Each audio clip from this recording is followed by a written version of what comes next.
আর আসবে না। কেন এমন হয়? তাকে একটা মুহূর্ত না দেখতে পেলে আমার যে মন একটু ভালো লাগে না। অথচ সেই রাজা আজ 2 দিন হলো আমার সাথে দেখা করেনি, আমার সাথে কথা বলেনি। আমার যে কত কষ্ট হয়েছে সে কি বুঝতে পারছে না? একে ঝড় উঠেছে, বিদ্যুৎ চমকাচ্ছে, আর আমার মনে হচ্ছে বিরহের ঝড়। তার প্যারের পরশ পাওয়ার জন্য আমার মনটা যে আগুন হয়ে উঠেছে। সে কি আর আসবে না? আমি কি আমার পছন্দ করে ও সরকারি তাকে বলেছিলাম এটা পরে তুমি দেখে সে কি আর আসবে না? সে কি আমাকে আর ভালোবাসবে না? তুমি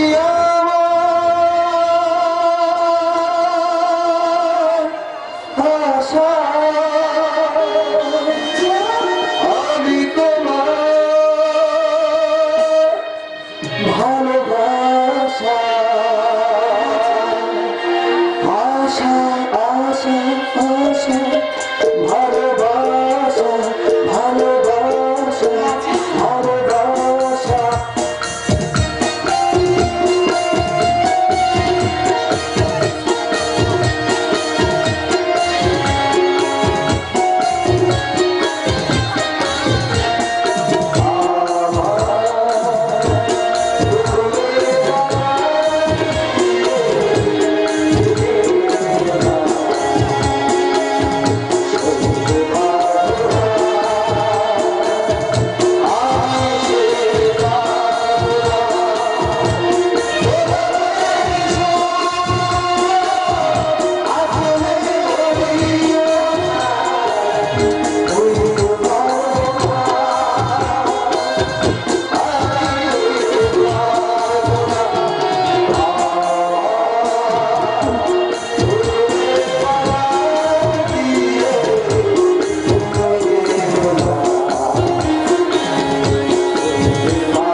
সামান্য শ্রমিককে ভালোবাসতে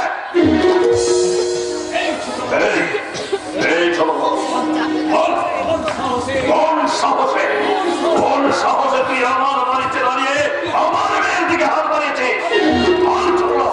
আপনি ভুল করছেন স্যার। একজন শ্রমিক হিসেবে আমি আপনার মেয়ের হাত ধরিনি, একজন প্রেমিক হিসেবে আমি আমার ভালোবাসার হাত ধরেছি। আর আপনাদের মতো গরিব বড়লোকের বিচার জানিস, তোর মতো রাস্তার কুকুরের থেকেও আমার বাড়ির বিদেশি কুকুরটার দাম অনেক বেশি।